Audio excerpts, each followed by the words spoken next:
mabilis ang takbo, may isang hamon na hindi dapat natin kalimutan, ang pagbasa. Maraming kabataan ngayon ang hirap o hindi pa marunong magbasa, at ito ay isang realidad na hindi natin dapat ipagsawalang bahala. Ang pagbasa ay pundasyon ng pagkatuto at mahalagang paunlarin lalo na sa ika-21 siglo.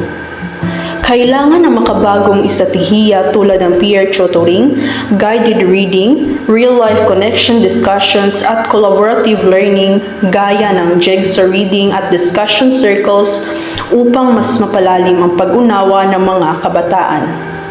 Sa bawat batang natututong bumasa, may pangarap na nabubuo.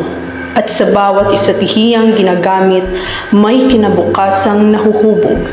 Ang paghuhubog ng pagbasang Filipino sa ika-21 siglo ang simula ng pagbabago.